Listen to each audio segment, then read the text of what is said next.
Welcome to Natural Habitat Adventures Daily Dose of Nature. I'm your host, Kendall Bauer, and today's presentation is Embark on the Ultimate Alaska Wildlife Safari, presented by NatHab Expedition Leader Sam Strauss. And I just want to point out today that we are discussing the July and August departures of our Ultimate Alaska trip. All right, Sam, it's a pleasure to have you with us today. I'm going to hand it off to you. Thank you so much, Kendall, for that wonderful introduction. I'm excited to be here chatting with everyone about personally what may be my favorite trip of all trips that I run. Today, I'll just start by introducing myself.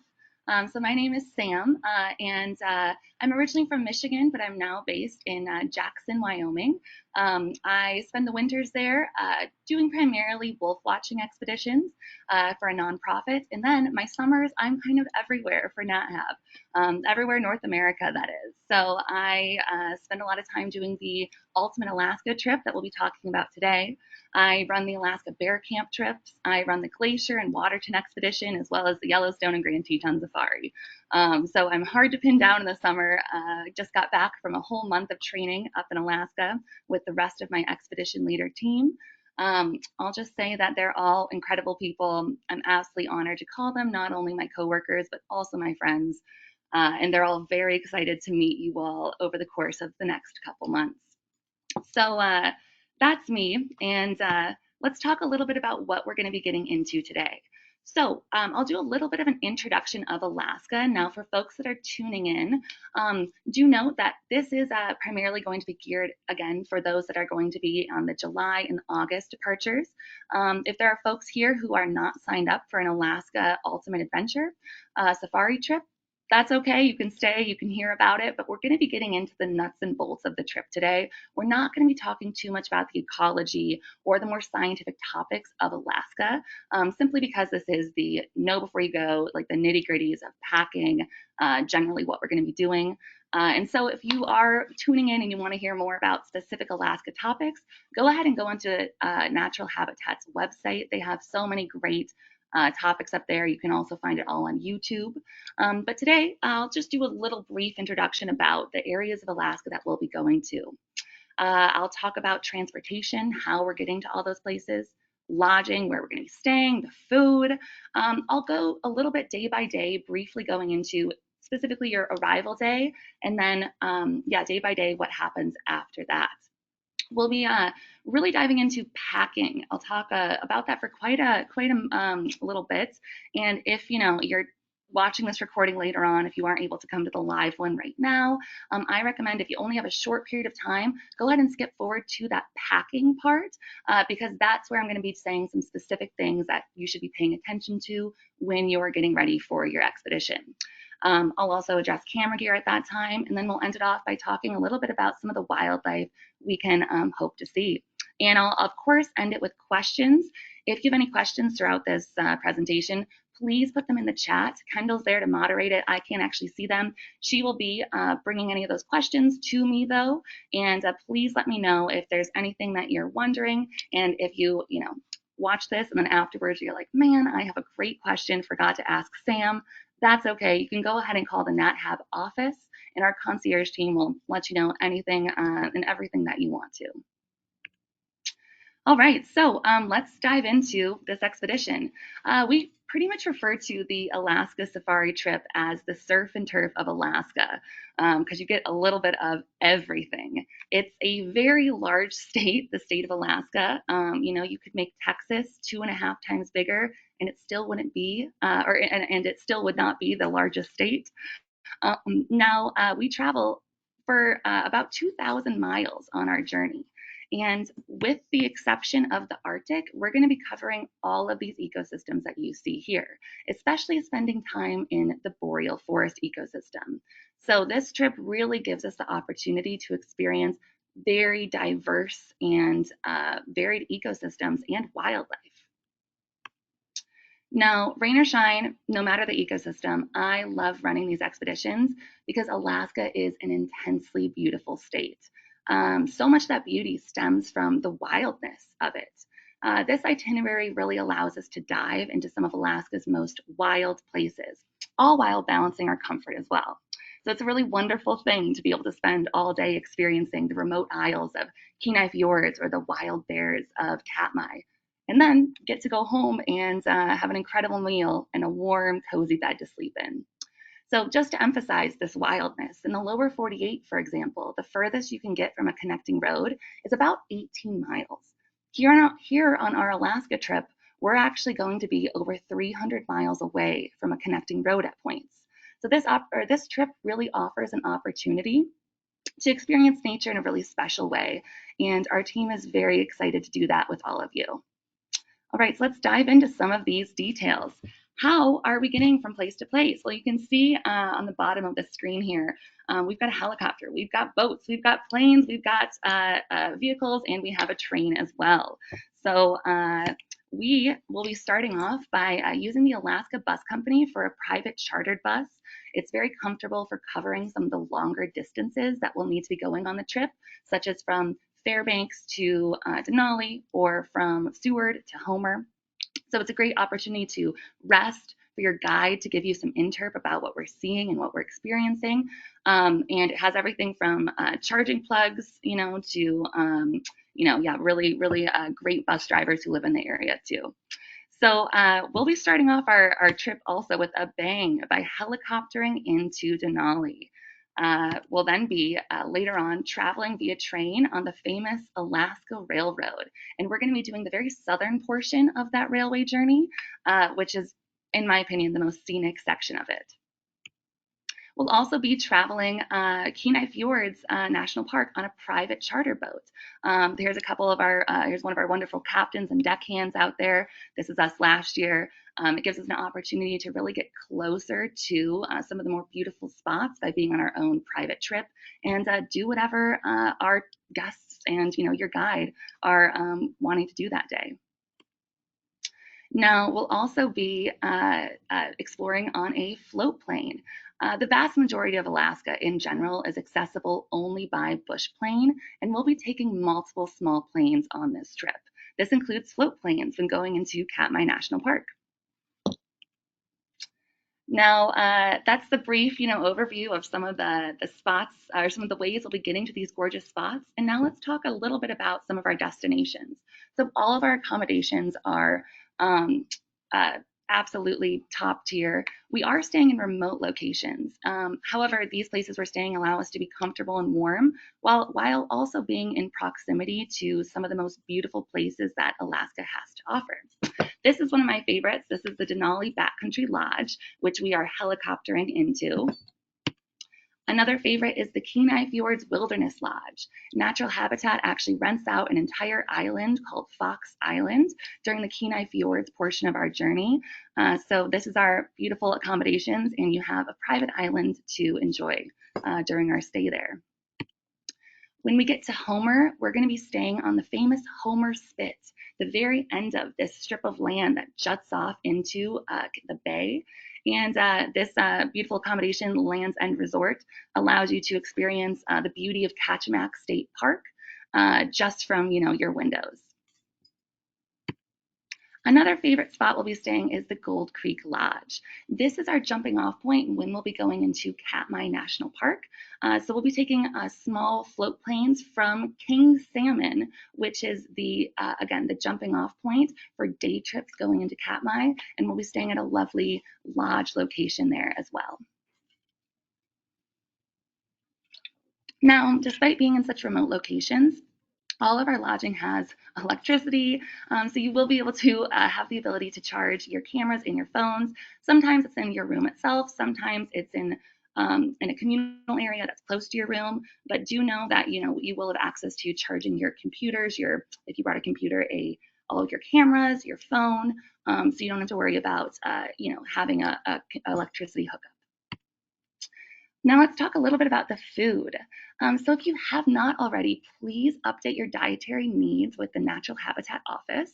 As long as we know what your restrictions are, we can always have vegetarian, gluten-free, or other dietary restrictions accommodated. And regardless of what restrictions you have, the food here is absolutely delicious. And it tastes even better when you have such wonderful views as well. All right, let's dive into the trip itself. So your arrival day, you're going to be arriving in the small Fairbanks Airport. And that Fairbanks Airport, if you arrive during on the actual day one of the expedition between 6 a.m. and 4 p.m., your expedition leader will greet you at the airport. They'll have a natural habitat sign. It's a very small airport and only 10 minutes away from the hotel. If you were to arrive earlier on an earlier day, potentially because you want to get used to the time change, for example, or explore Fairbanks a little bit on your own.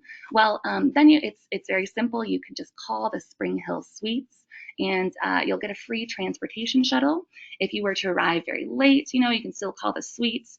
The Spring Hill Suites, and if they don't have a shuttle available, simply request the hotel to order you a taxi, and your natural habitat guide will reimburse you.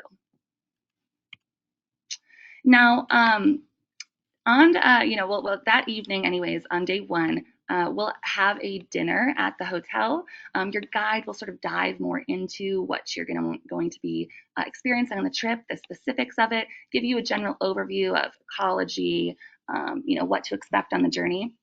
And then the next morning, we're going to start our way going to Denali National Park. We're going to bus down there and then take a helicopter into the park. Now, the reason why we are helicoptering into the park and not driving into it is because a couple years ago there was a landslide that actually bisected the road and does not allow it to become passable at about the halfway mark. So that black line going through that map of Denali National Park there, that's the road, and where that little star is where this happened. So it's a 92-mile road, and it leads all the way to Kantishna, the area where our lodge is. And yeah, in 2021, this landslide is called the Pretty Rock landslide. It blocked the road at that halfway point. However, a mere landslide can't stop natural habitat adventures, and so we've chartered helicopters to take us into the back half of the park, something that very few visitors in Alaska now get to experience. We will be staying a couple nights at the Denali Backcountry Lodge, and while you're here, this is going to be very much a choose-your-own-adventure portion of the journey. There will be opportunities for different hikes each day of varying difficulties. Those hike options specifically, or the specific hike options, will change each day, but they have multiple hiking guides there, and you'll be able to sign up for whatever you're looking for, whether that's a full day hike in the tundra with a little bit steeper elevation change, or just a botany walk around the grounds. Other options for your time here at the Denali Backcountry Lodge include kayaking on the beautiful Wonder Lake, biking, doing naturalist talks, and they even have a masseuse there as well. So our days there will really be, like I said, a choose your own adventure, and it will cater to all activity levels, depending on what you want to experience and get out of your journey. Again, this is going to be the best place for hiking opportunities. Hikes of all levels, again, offered throughout the day. Later on in the itinerary, there aren't as many guided hiking opportunities, but if you're an activity person who gets a little stir crazy if you haven't gotten all your steps in, just let your guide know early on in the trip, and they'll be sure to privately let you know any opportunities that come up for going on different walks, whether that's with your guide or on your own. After our time in Denali, we're going to head down to Anchorage. On our way down, we're going to pass through Denali State Park that has potential views of Denali. Yeah, the big city of Alaska is our destination that day, Anchorage. We'll have a dinner on our own night, and again, that's a good opportunity if you're a person who wants to stretch your legs. You're going to be really close to a really beautiful coastal trail. That's a really fun place to see the midnight sun from. Our next day, we're going to be taking the Alaska Railroad down to Seward. We're going to be getting the Gold Star Service car, which is a glassed domed car for our scenic ride. And that will lead us then to Seward, where we're then going to take a boat out to Fox Island to Kenai Fjords National Park. This is the day where you have the opportunity to spend the afternoon kayaking if you're interested with some of our wonderful Fox Island kayak guides. Now, this sea-based kayaking is entirely optional. You can, of course, stay back again at the beautiful lodge or go on a beach walk or just rest. This is about, quite a few days into our journey at this point.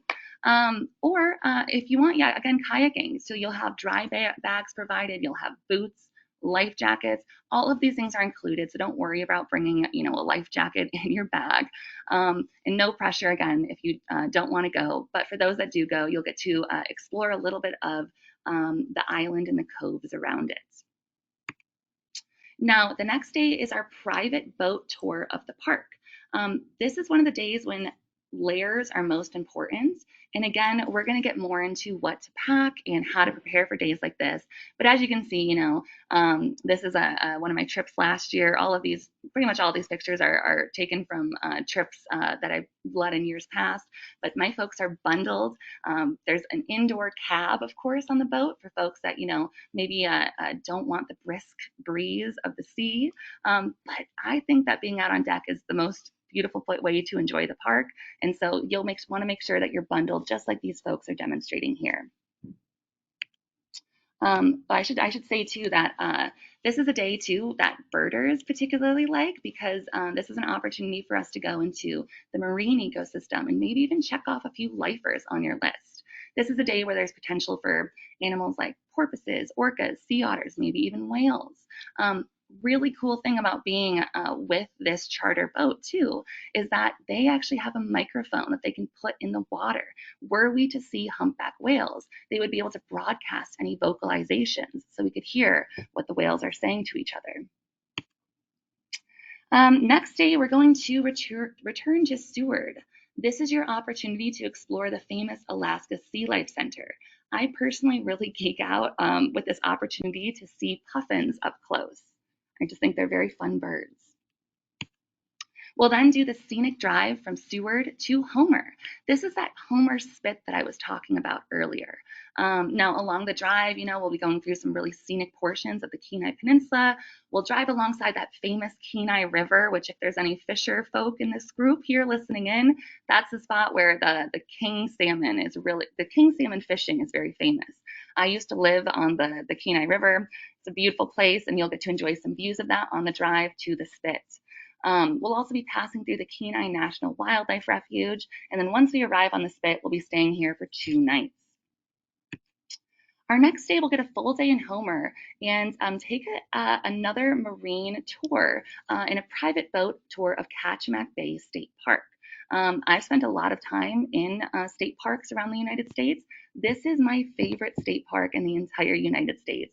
Kachemak Bay State Park is just a gorgeous ecosystem, and we'll actually get to take the boat and land on a little tiny coastal community that is adjacent to the state park called Seldovia.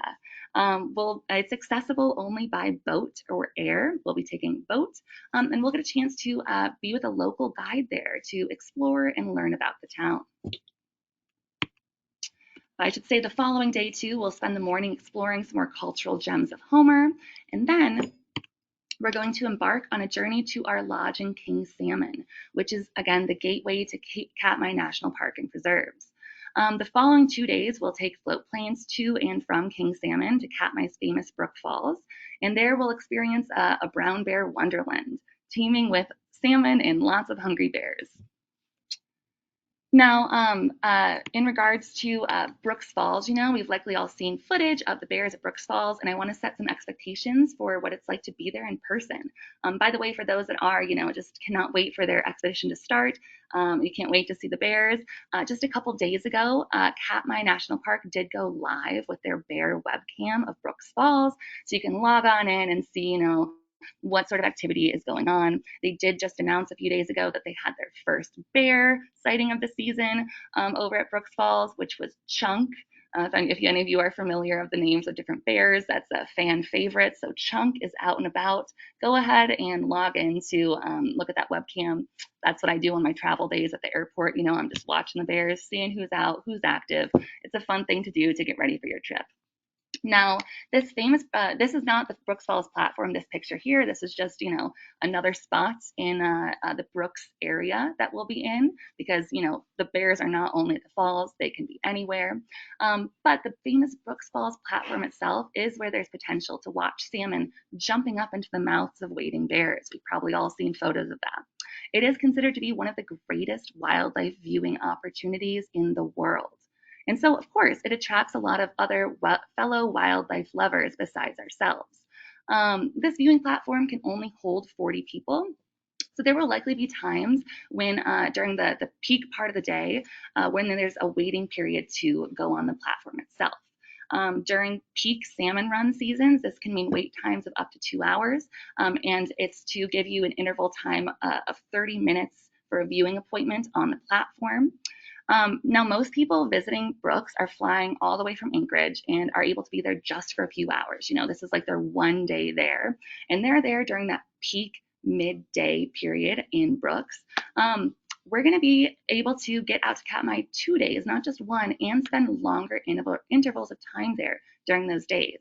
So the fun thing about having your guide with you is that you can, ask your guide, hey, what are the best times to be out there? And they'll be able to direct you based off what time of year it is to avoid those crowds as much as possible.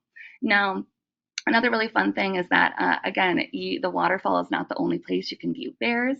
The Brooks Falls area has just 2 miles of pathways, and there's various bridges, beaches, and viewing decks to see bears all over.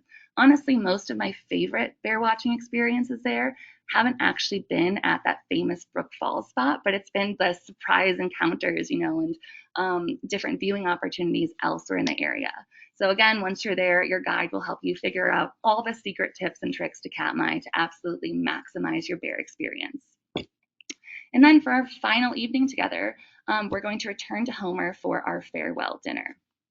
Now, just some things to know too, talking about these bigger picture itinerary things, flexibility is key. Alaska is an extreme place. It's a place of extreme weather, extreme terrain, and of course, extreme beauty. There are some planned variations in different itineraries that are, depending on your departure date, but often there's unplanned variations as well. And that's where us expedition leaders come in. That's why we're there. We are experts at providing exceptional experiences no matter what Alaska throws at us. We're constantly gathering information and using that information to create the best possible outcome. We're calculating these decisions on the trip in real time based on weather, wildlife, road conditions, input from the rest of our Alaska team, and input from our unique guests as well. So approach this trip with the foreknowledge that your ability to be flexible and to celebrate the unique experience that Alaska offers you is key to your enjoyment. If Alaska has taught me anything, it's that sometimes the best adventures are the ones that we least expect. And as always with any natural habitat trip, adventure is guaranteed. Well, that's my talk about some of the, bigger itinerary items. Let's dive into the nitty-gritty packing things. For those that, sort of just zoned out during that time, this is the time to bring that attention back in a little bit and get into those nitty-gritties. So for packing, your pre-departure materials that you were sent had a detailed list of what to pack. I won't take up all of our time by going item by item. I do highly encourage you to read not just the packing part of your pre-departure materials, but read it all. There's lots of good information in there, and I'll just be taking this time to emphasize certain items from the list. So what can you expect weather-wise? So no matter what, your 2-week forecast is when you're, the day before you leave home to go on this journey, you should expect there to be pretty extreme variability in both weather and temperature. Do not just depend on that one weather app to tell you what's going to happen. They say that when it comes to Alaska, that the weather people are disliked just as much as the politicians here, because there's a lot of variation in our weather, and so no matter what, be prepared for anything. Some days we could be waking up to temperatures in the upper 40s. And although it's unlikely, there have been natural habitat trips that have had snow in Denali in the summer. So it'll likely be chillier in the morning generally, but there could be days that heat up even into the 80s in the afternoon. So again, there's quite variation that can occur. We emphasize dressing in layers, just like the women in this picture are. They're modeling, what having lots of different layers on your body looks like. You'll always want to have a water-resistant day pack with you on your person, so that way you can adjust those layers throughout the day and pack away those layers or pull them out as needed. Now, perhaps the most important layer is your rain gear. This includes both a rain jacket and rain pants. Now, your rain gear should not just be water resistant, it should be waterproof. Rain is very common in Alaska. At times, we'll even be in a rainforest, which is personally my favorite ecosystem, those temperate rainforest ecosystems. Experiencing Alaska in the rain is incredible as long as you're able to stay warm and dry during it. So, if you're worried about whether or not that jacket that you got is resistant or waterproof, I recommend, it's going to sound silly, but put on your rain gear, go step in your shower, turn on the faucet for 5 minutes, and that will give you your answer. Now, equally important are going to be your warm layers as well. So set yourself up for success by bringing warmer layers than what you think you'd need for a summer trip. There is potential that we may get close to a glacier at times. Those adiabatic winds that blow off of them can be very chilly. We spend a lot of time on boats. You have 2 private boat trips on this journey, and it will be cooler on the water, especially when we're moving. In my decade of guiding, I've never had someone complain about bringing along an extra fleece or, a big puffy jacket or a warm pair of gloves that they didn't end up using. However, I definitely do hear about it when those items get left behind and people are chilly. Now, if I'm dressing for warmth, especially on the boat days, 9 times out of 10, I've got my warm base layers on under my shirt and pants. I've got my big puffy jacket. I've got my winter gloves. I've got a buff around my neck. I've got a beanie on, and my rain jacket and pants over all of that, or packed in my backpack. Now, besides your rain gear and warm jackets, which you should always have with you, you should have a jacket and your rain gear always in your little day pack. Let's talk about what else you want in there. I'll have my sunglasses on. I'll have a sun hat. I always am bringing a water bottle, any medication I may need while we're out and about. I'll have my binoculars and my camera. And again, your guide on your initial day, on your day 1 welcome dinner of the trip, will be going over these little details, and help you as you're packing in person. But that's just what I personally have in my day pack. I do advise that you keep your day pack simple and small. You may be carrying it on your back for extended periods, like as you're walking around Katmai. It may be stored in your foot space at times as we transport from place to place, like on certain drives, boat rides, or on the train. Okay, so that's what's in my pack. And now let's talk about footwear. So I do recommend, bring a pair of hiking boots if you plan on hiking around Denali. You want them to be comfortable. You want them to have ankle support and waterproof ability in case it rains. You also want to have comfortable shoes for travel days. A regular pair of tennis shoes works great for that. Now, some people do like to bring slippers to wear indoors if desired. That's totally up to you. But those are really the 3 things I'll be bringing. I'll have my hiking boots, I'll have a cozy pair of tennis shoes, and then I'll have slippers to wear indoors, just because I like that as well. Now, a couple other mentionable items from your packing trip are, many people like to bring a pair of earplugs for the hotels, as well as for putting underneath the speaker system when we're on the planes. Also, an eye mask. So the days are long during an Alaska summer. And although you'll always have thick curtains in your hotel rooms, I certainly like to use an eye mask just to make sure I'm getting a really good night's sleep. If you're a person who likes to sleep on those longer bus rides or plane rides, eye mask works wonders for that. Now, regarding trekking poles, we do provide them at certain locations where we think they could be helpful. However, if you prefer to have one at all times, I recommend bring your own. Now, a big note to everybody when you're packing is that we will not be having access to laundry service on the trip. Our lodges and hotels do not offer that. And so make sure to pack enough socks and underwear for a full 12 days. I find it's worth its weight in gold to pack at least an extra pair of socks or 2. And yeah, just again to reiterate that no laundry service offered throughout the journey. Now, that doesn't mean that you should be packing 12 distinct separate outfits and different sets of clothes. You are encouraged and allowed to repeat your outfits. At all of our locations, no matter how luxurious they are, even at dinner, everyone will be wearing clothing you could, find on the racks at REI. That's a good general rule that if you can't find it at REI, you don't need to bring it. So feel free to leave your stilettos and your bow ties at home. If you would like, you can always bring a small laundry detergent packet if you wish to wash your clothes yourselves in your hotel room along the journey. Now let's talk a little bit about what weight restrictions look like for different parts of the trip.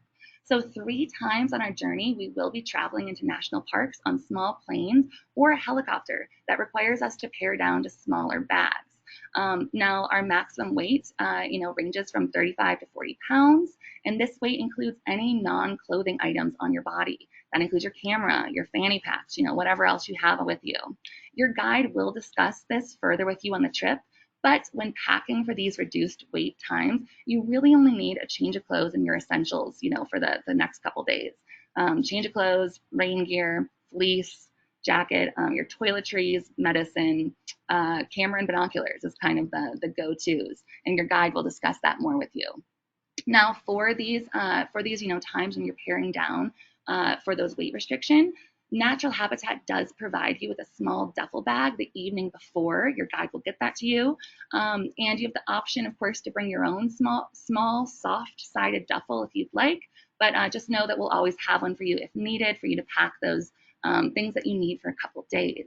All of your other luggage will be stored and waiting for us when we get back out. I'll use myself as an example of how I pack and how I prepare for this. So I have my regular size suitcase with me, that has all the clothing I need for the full 12 days. Note again, this does not mean 12 different outfits. I plan on re-wearing things a lot. Then at each of those 3 locations, when we fly or boat into a national park, there are those weight restrictions, of 35 to 40 pounds.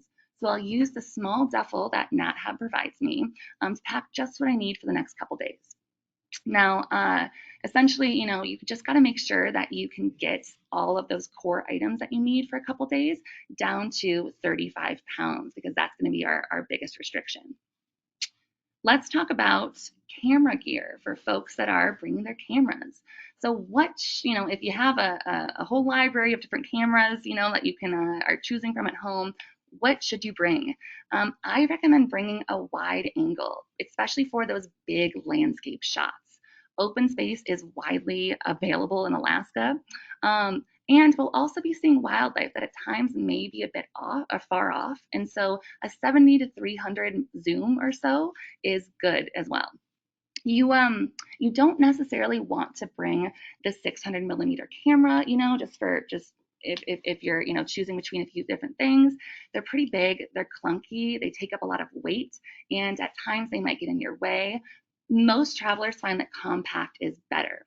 Now, for those that do like their more intensive zoom, the 600 millimeter, the places where you might be tempted to bring that, just thinking about wildlife opportunities, would maybe be Kenai Fjords or Katmai. However, I don't think the 600 millimeter setup is ideal for either spot.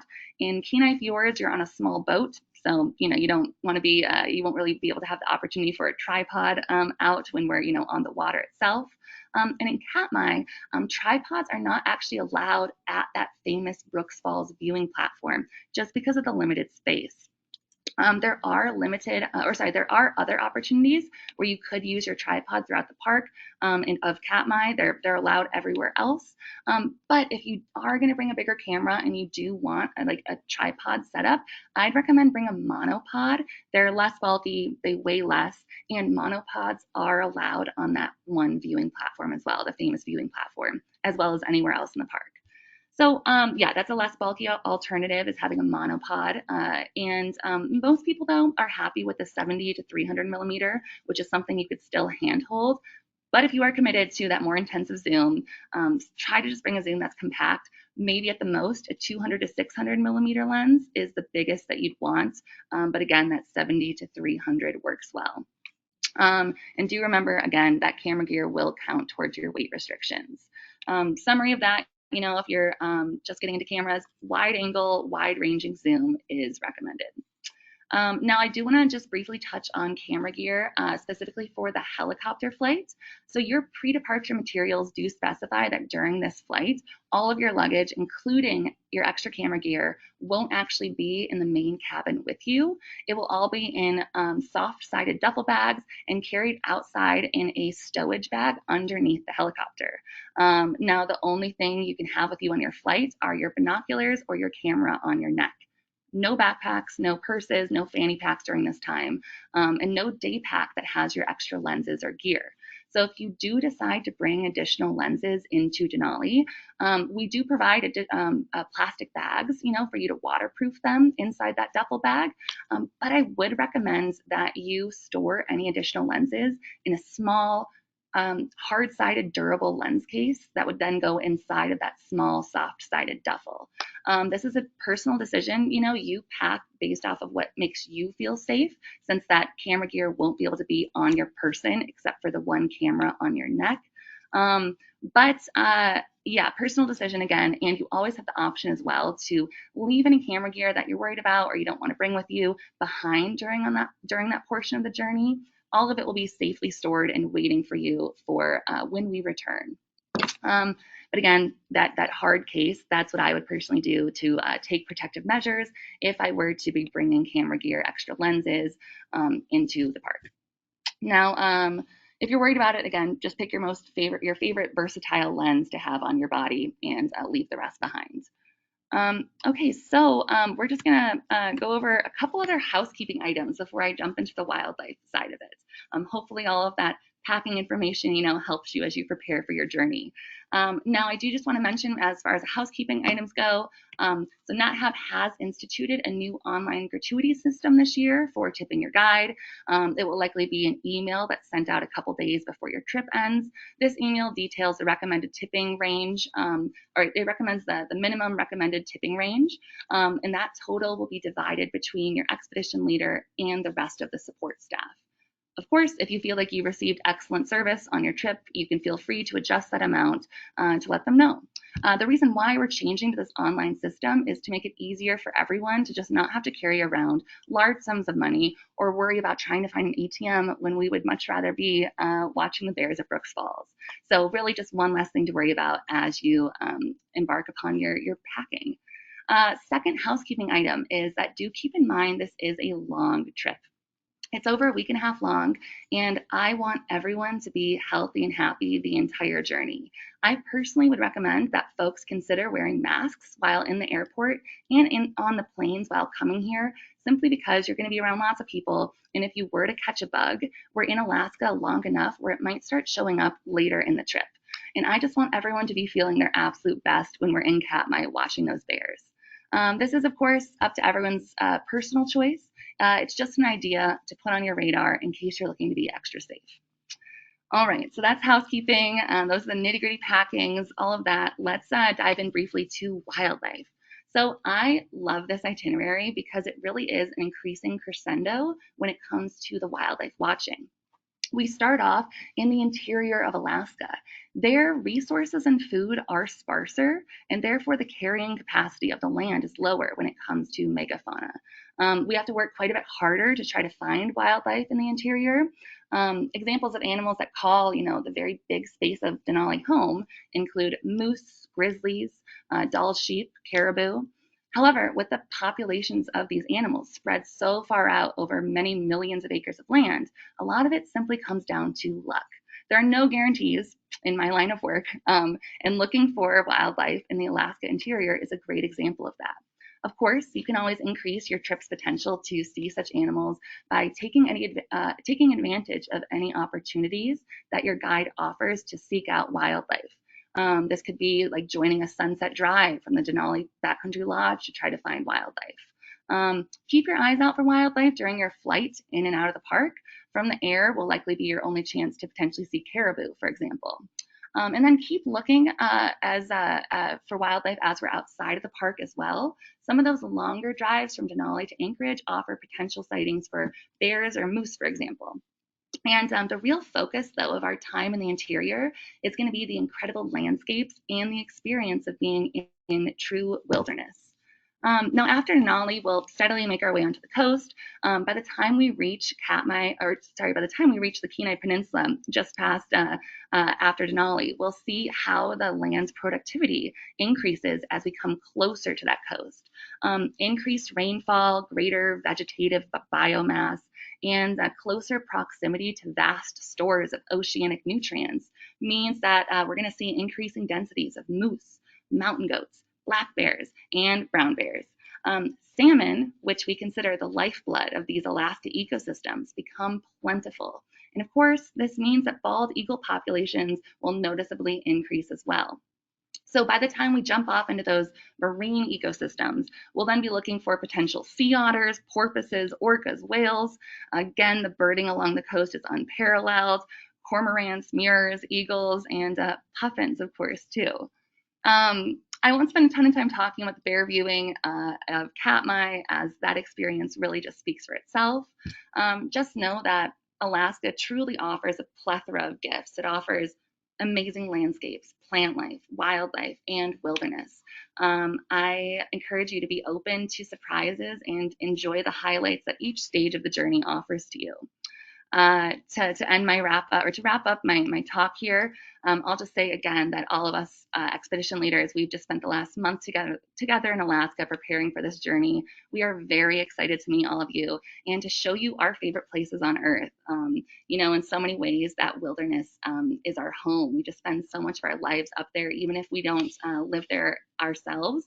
Our highlights of our careers are in Alaska, and we're excited to welcome you into it and even show you a few of our furry neighbors as well. Well, Kendall, I think that's everything I have prepared. So I want to leave the next 15 minutes for folks that may have questions I want to know other things about our journey. Great. Thank you so much, Sam. That was wonderful. We do have plenty of time for questions. So if you haven't yet submitted one, you can do that in your control panel under the questions field. And if we don't get to your question today, please feel free to contact the office. An adventure specialist or someone in the concierge department will be able to help you out. Okay, there are quite a few requests for some clarification on packing, luggage weight limits and such. So one person is asking so they can bring one 45-pound suitcase in addition to two smaller duffels, and then they can leave most of the stuff, for the internal flights at one accommodation and just pack for the smaller amounts. And so someone else is also asking if they just are able to pack 35 pounds total, do they still need to pack down into a smaller bag? Wow, I love the people who pack down to 35 pounds. You guys, it's we have so many repeat folks that come on natural habitat trips. We have folks that have come on, over a couple dozen trips at this point. I've had clients, and I find that the more trips you go on, the less stuff you bring. You will be a legend amongst the guides if you get down your pack to 35 pounds for your total weight. Of course, I don't want anyone to skimp on those warm layers, the rain gear, having the things that you need to prepare for this journey. But yes, if you get down to 35 pounds, just your own bag, that's great. That's perfect. The one thing is that for our helicopter trip to Denali, it does need to be in a soft-sided duffel bag. They actually have updated this now where it can include one hard side and the rest of it duffel. So those like little Patagonia duffels that have one hard side, or those wheelie bags that you can wheel, but just one side is hard, the rest is soft. Those do work as well. If it were to be a hard-sided case or a hard-sided luggage suitcase, then you would have to transfer it to that soft-sided duffel. For the other question, that's if I heard correctly, it's if you can have just a couple different little duffels and then a bigger bag, and then you just pare down to 45 pounds, or pare down to down to 35 pounds is going to be our minimum limits, or our maximum limit at certain times. I would recommend you use either bring your own small duffel, or you can just use one of ours. And that's what I'll do. I have a little bit more gear than most participants have. I bring a lot of educational material with me, for example. And so what I'll be doing is I'll be just taking from my larger bag. I'll just be taking that 35 pounds and packing it into a smaller bag. My bigger bag will be waiting for me, safely stored until we return from that national park expedition. And then I'll be switching things in and out as we continue. Hopefully that offers a little clarity. Again, you don't have to have a small duffel with you. Natural Habitat does provide that. And just make sure that you can get down that core of what you need to 35 pounds, because that's going to be the limiting weight requirement at times. Okay, great. Yeah. And, clothing like merino wool, things like that are really great for when you have to really pack light and tight for these longer trips, because they really can last a long time without being laundered, in my experience. So, Exactly. Great. yeah. So there are a lot of questions about mosquitoes, black flies. Someone noticed in one of your pictures that someone was wearing a bug net around their head. Can you talk a little bit more about that? How likely are people to encounter mosquitoes or flies? And do we provide the face nets? Mm-hmm. Great question. I think Alaska does a really good job of hyping up their mosquito experience. Having grown up in the Midwest, my personal experience with Alaska, especially the parts that we're going to be going, is that it's comparable to a summer in Michigan. It's again, if anyone read John Muir's writings on Canada and Alaska, he talks about these massive mosquitoes that you got to hit them 5 times before they're dead. I don't think it's quite that bad. And actually, this is looking like a better year as far as mosquitoes go. But, depending on your blood type, there's some interesting science on, folks that have O blood type, you're actually more likely to be favored by mosquitoes than others. And we do provide a bug net for folks because of that. We want everyone to be focused on the wildlife, focus on the landscapes, focus on the experience, the science, the interpretation itself, not worried about trying to get those mosquitoes, as if they do become fellow participants on our journey. So during your welcome dinner, your guide will actually give that to you as a gift. You'll have a nice bug net for your face that you get to hold on to, and you can actually bring it back home with you. If any Michiganders are coming, that'll help you out the rest of your summer there as well. Oh, and we do provide, we'll also have bug spray with us, both DEET and non-DEET options too. If you're a person who is going to be reapplying many times throughout the day when we're not on the bus, then maybe bring a small bug spray of your choice as well. All right, great. Before we get too far away from that packing question, again, one just came in. Um, as long as the total amount is still 35 pounds, can someone bring a backpack and a small duffel? Yes, you can. Yeah, so that works for all of our small plane journeys, our small plane journeys into Katmai. That's great. The boat into over to Fox Island, where we're paring down weight a little bit. That also works great. For the Denali helicopter ride, again, as long as it's your bags are soft sided, you can have a small duffel and a backpack. That backpack will not be in the main compartment with you again. It will be in that stowage bag that's carried by the helicopter underneath it. But it doesn't all have to be just in one duffel. That's great question. And 35 pounds total between the two bags. That's going to be your sweet spot. Mm-hmm. And if you have a camera around your neck, does that count towards your 35 pounds on the helicopter? It does count towards your 35 pounds. Good to know. Okay. A couple of people were wondering about if there's inclement weather.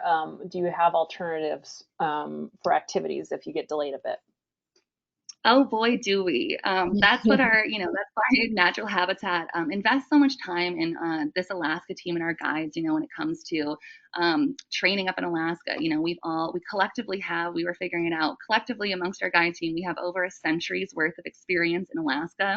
All of us have been working in Alaska for at least 5 years as a minimum, and we have collective knowledge of so many different alternative choices and activities. And despite, yeah, having so much, already having so much experience in Alaska, Nat have always likes to have at the beginning of a season an opportunity for us to, run through the itinerary, really dive into any other options that might come up, or might be needed throughout the journey as well. We are experts in creating, again, exceptional experiences no matter what we end up doing. And Alaska is, a place where Murphy's Law is especially true. If something can go wrong, at some point in the season, it will go wrong in Alaska. Alaska likes to surprise us like that. We've got tons of different weather systems, that are hitting us from the Pacific. We've got volcanoes, we've got earthquakes, we've got lots of fun things there. And it's part of what makes Alaska such a cool, dynamic place to visit and learn about. And again, that's where flexibility becomes key. Your guide is going to be prioritizing safety as number one, always number one. I always say fun is third in my priorities. I go safety first, respect for wildlife second, and then fun as a close third, but still third. And so we're going to be always choosing choices that allow for us to be safe, give us a safe experience, because it's impossible to have fun if you're not feeling safe. But we have a whole list of different options available to us, depending on not just on, if we encounter inclement weather, but just based off of, different different inputs that we're receiving. Again, maybe it's about road conditions, or maybe we're just hearing, we get lots of insight about what's happening wildlife wise at different points along our journey. And so we might make executive decisions to say, hey, like, I want to prioritize, this one hotspot wildlife thing that's happening, even though it's a little bit off the main path when it comes to the itinerary. We're there to help make those decisions, or to make those decisions, and we have a whole support staff as well that are helping us to understand all the information that Alaska's throwing at us. All right. So we have a few people wondering about Brooks Falls.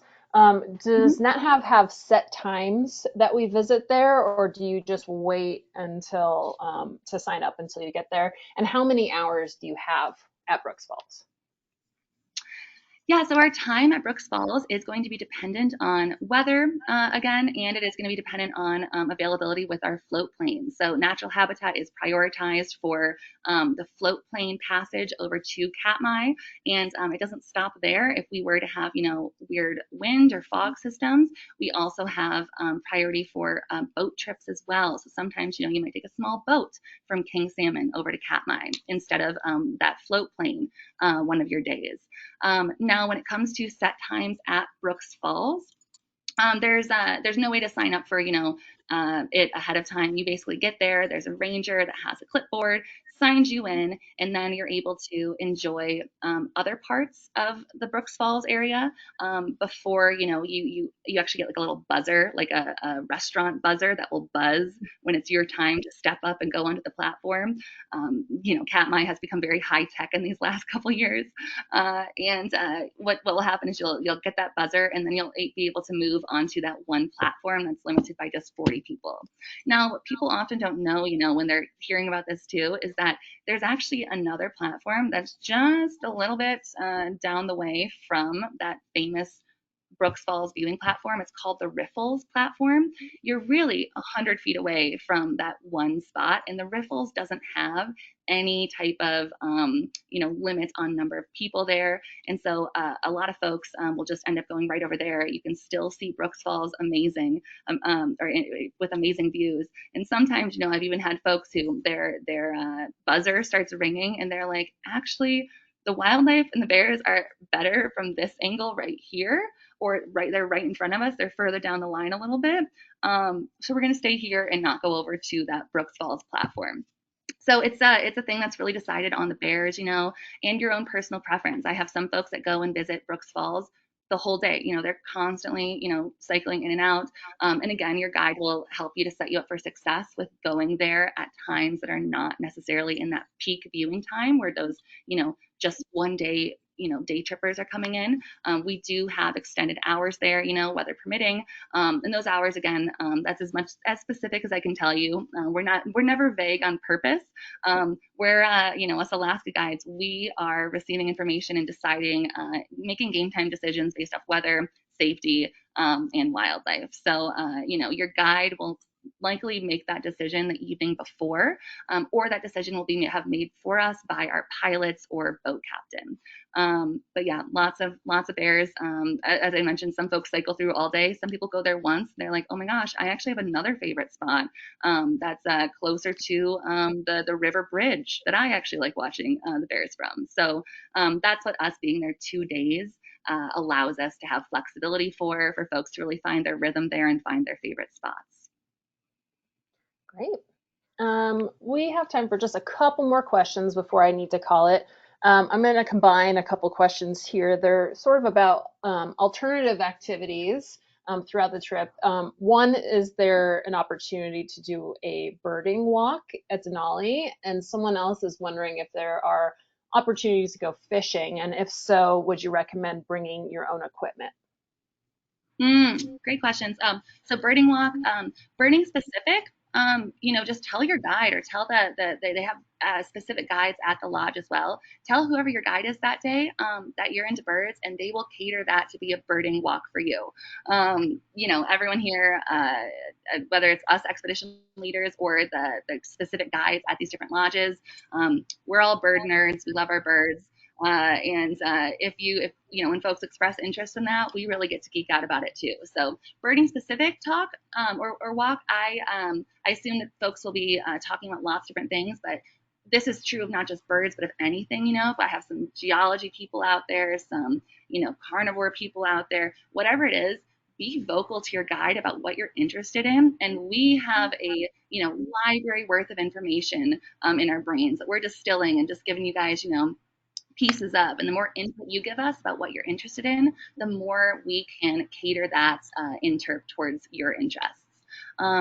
The other question was about fishing. So there are no specific fishing excursions offered on this trip. You should talk to your guide at the beginning of the journey just to let them know, and they might be able to talk to, for example, the Gold Creek Lodge, which is the lodge we're staying at in King Salmon at the very end of our journey. They might be able to talk to them to, set something up. It's very dependent on availability, what salmon runs are happening, and giving, your guide notice from the first day onward will help them to potentially make that an option, but it definitely is not guaranteed. I don't think you need to bring your own gear. Anytime you were to do a guided fishing, gear will be provided. If fishing is it's obviously a huge part of Alaska economy and culture and recreation. If fishing is on your list of things I need to do while in Alaska, I would recommend talk to your travel concierge about booking yourself another day at the Land's End in Homer. Homer's slogan as a town is the halibut fishing capital of the world. Have a couple extra days in Homer and try to get on a fishing charter trip to go get some halibut, after our natural habitat excursion has ended. We're going to be hitting, so many highlight experiences of Alaska, but if you stick around for a couple days after, you can check off even more boxes as well. Great. Well, it is past the top of the hour, so I'm going to ask one more question because it was asked quite a few times. But again, if we didn't get to your questions today, please reach out to our office, someone in our concierge department or your adventure specialist. We'll be happy to answer any of your questions, especially if they're very specific to you. Okay, the biggest question we have is about those duffels that we provide. How big are they? Someone is saying that they have a 22 by 12 by 12, and they're wondering if that's small enough. Can you provide a little more insight? Yeah, no, and I appreciate all the specifics about it. This is a new thing this year for us, and we're actually learning as we're going. The June departures are already out and running right now. They're the ones giving me the feedback to be able to present this the way I am. Those dimensions, they sound great as long as it has all of the sides are soft-sided except for we can have one hard side. Our duffels are, gosh, they're let me hold up my backpack. They're a bit bigger than this backpack here, if you guys can see it, and then a normal size backpack, maybe two of those combined. But we have a lot of them, and so if you have just things that are bulky but still are keeping within that 35-pound weight limit, then you could just have a couple duffels. We would totally give you a couple of our natural habitat duffels, so you don't have to worry about the compactness of what you're bringing, the weight is really going to be what it is. And the packing is a beast for this trip. It's the toughest part of in my own experience of preparing for the journey. I appreciate you guys all being patient and learning with me today what that looks like for you. Definitely some personal decisions for yourself may need to be made when you pare down weight. But again, even while on the journey, your guide can be helping you to day by day help make those decisions with you. Mm-hmm. Great. And definitely, refer to that pre-departure briefing, or again, you can contact someone in our office who can answer any of the questions that you may have that we didn't get to today, especially those packing questions and things about cameras and what lenses to bring. So we'll be able to help you out with that. All right. Well, Sam, thank you so much. You covered a lot. This was a hefty topic, and you did a wonderful job. So thank you so much for taking the time to be with us today. I'm going to hand it over to you for any closing comments you'd like to make. Thank you so much for your help with this, Kendall, and for moderating questions. Again, myself as well as the rest of the team are just so excited to take you to our favorite place in the world, show you what makes Alaska, so legendary.